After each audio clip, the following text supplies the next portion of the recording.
Watch this video, and I'll be right back.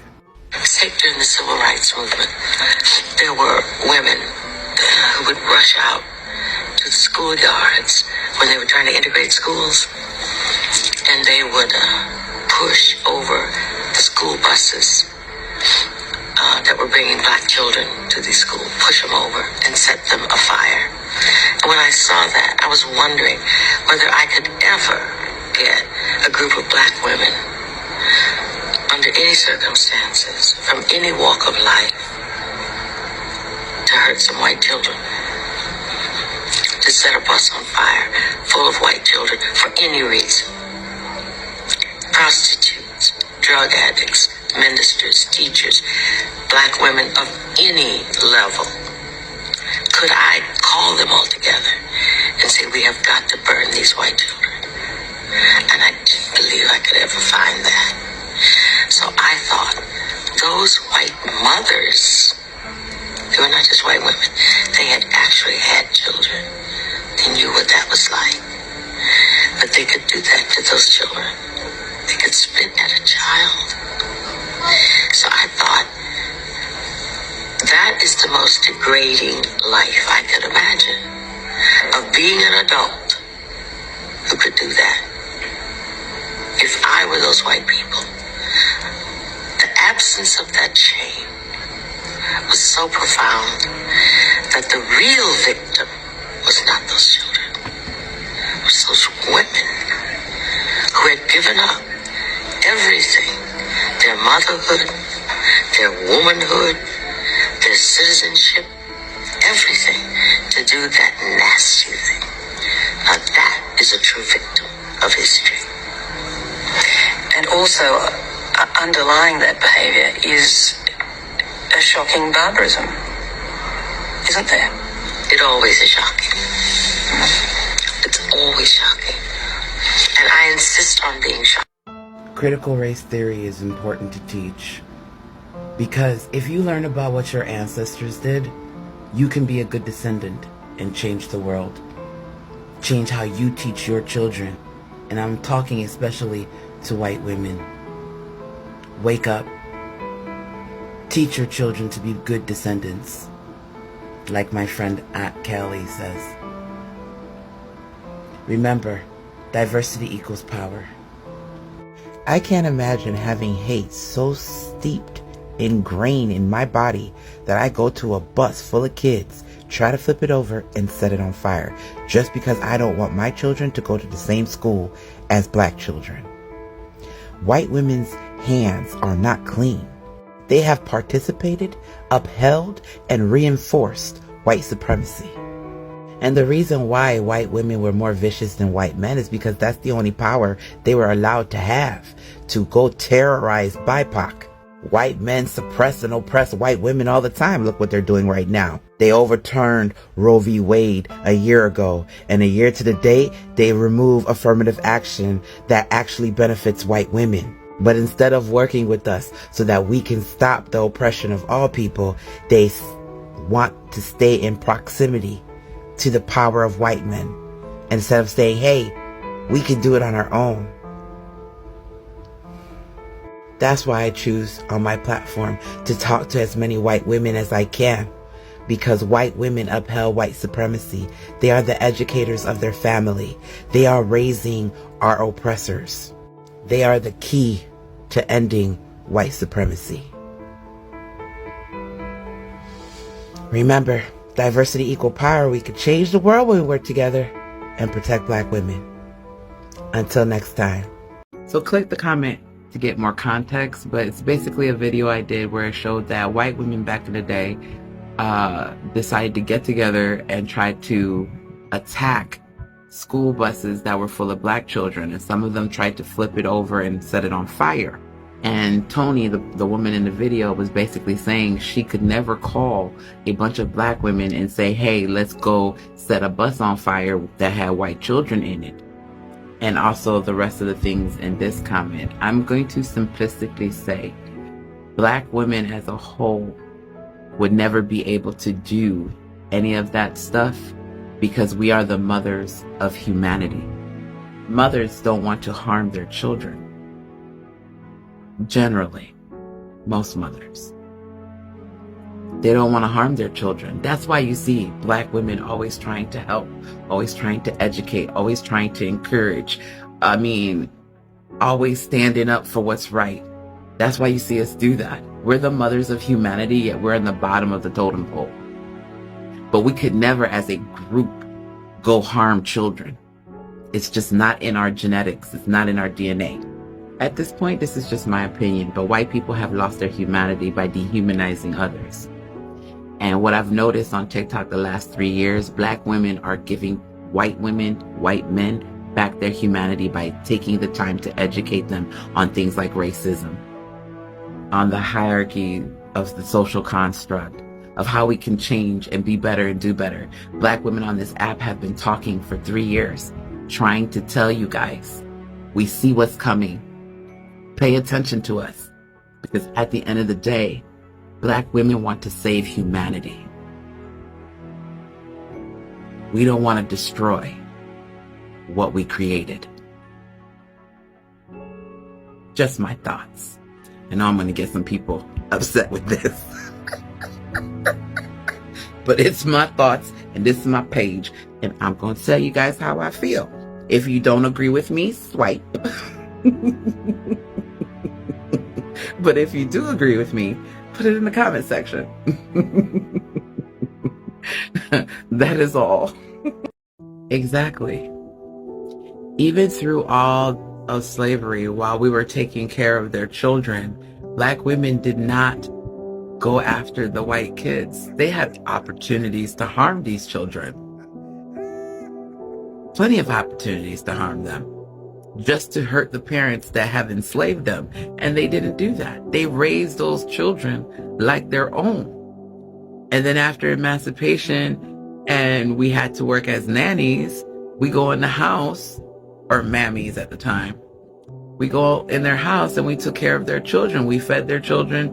We watched their children. We loved their children. We taught their children, hoping that what we were doing would change the racism. Like the movie Help.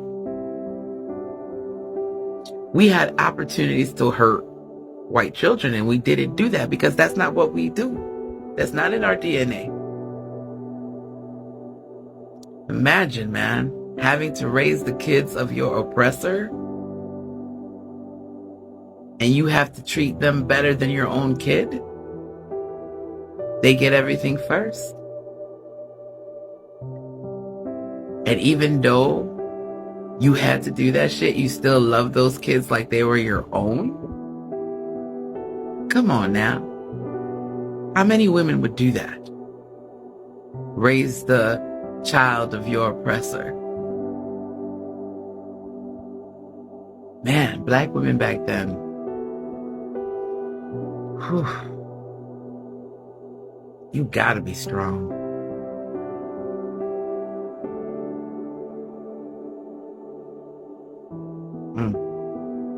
It amazes me sometimes when I sit here and think about all the things my ancestors had to go through for me to be here.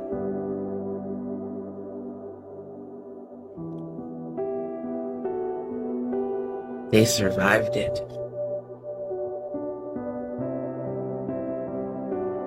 They survived all that torture and that hate. They survived. And that's why I'm here. The descendants of Africans that were enslaved, our line had to be pretty strong for us to still be here. Remember that, y'all. Remember that.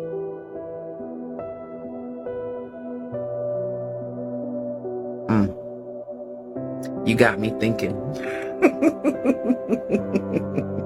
I like it. I like when people make me think. Black women, man. Just wow. Watch this video, and I'll be right back. This one's gonna make you think. Especially Black people. Especially Black women. We never died in slavery. They didn't kill us. They didn't take everything from us. Otherwise, you and I wouldn't be sitting there having this discussion. They did break up the family as white people know family to be. They did not break up the family as black people know family to be. Because the white woman would have said, he took my child. The black woman would have said, they took our child. You understand? So whatever plantation that baby going to, the women is just waiting right there for her to be her mama. No questions asked. And that mama who just lost her baby is waiting there to take in the next child that they stole and sold from the other to be her mama and to be her daddy. And we practice family the way we practice family, not predicated on genetic and bloodline, but predicated on spirit and necessity.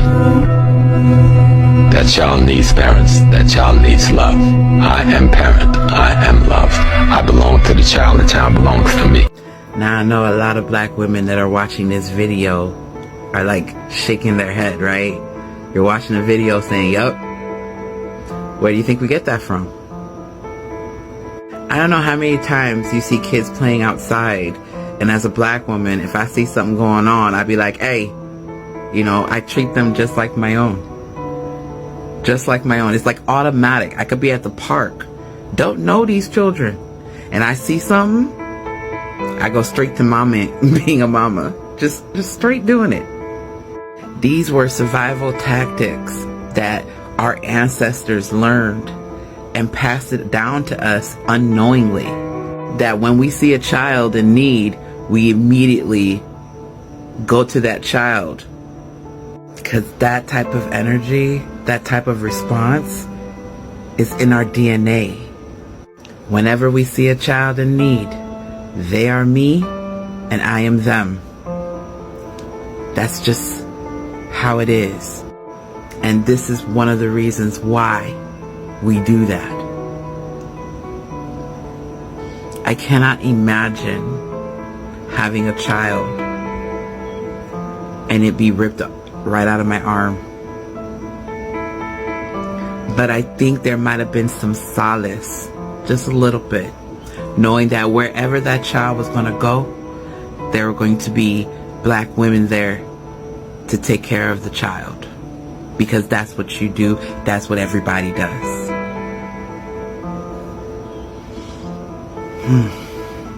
The way that black people were able to adapt to such torture, cruelty, and hate, and still rise.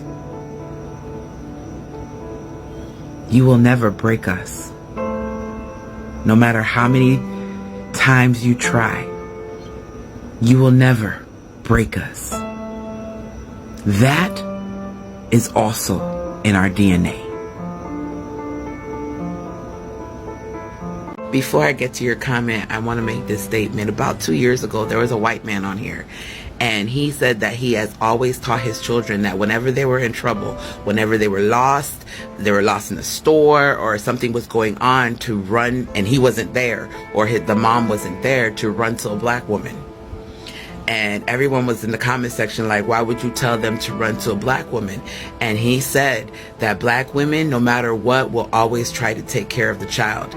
So for him, it was safer for them to go to a black woman and ask for help than anybody else, because he knew, growing up with the family he had, that children are safer with black women, because black women have this tendency of taking care of children no matter the bloodline. Which takes me to this statement right here.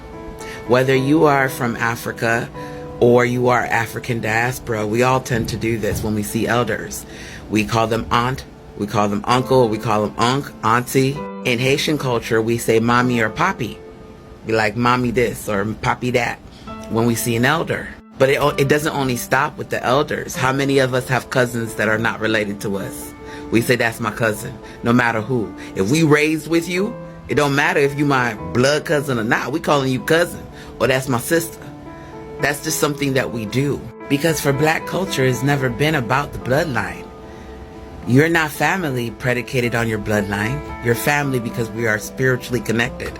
And that's just a fact, whether you realize that's what you're doing or not, because a lot of us don't even realize that we're doing that. Why are we calling these people aunts and uncles and and cousins and sisters? We just do it. We don't know why. Well, that's why. It's in our DNA. When we see you, you family, period. Now, this is African culture. And when the chattel slavery happened, we took that. And that's what helped us endure during chattel slavery. When they ripped our child away from us, we knew wherever that child was going, there was going to be a group of black parents that are going to take that child and raise that child as their own, because that's what we do. That's what we did, and that's what we continue to do to this day. I am the mama of my neighborhood. Them kids see me, they behave. I go to the park, they look at me like, hey ma, what you doing out here? And I'll be like, I'm just taking a walk. What you doing? And then I'll go play some basketball. I don't really play. I just shoot the ball or whatever. But I'm the mama of the neighborhood. I've always been. They can knock on my door, come get something to eat. They can knock on my door whenever they're in trouble. They call my name. I didn't go out there and tell them I'm the mama of the neighborhood. It just happened. And it's a beautiful thing. It's a beautiful thing. Like some people said in the comment section, it brings a deeper meaning to it takes a village to raise a child.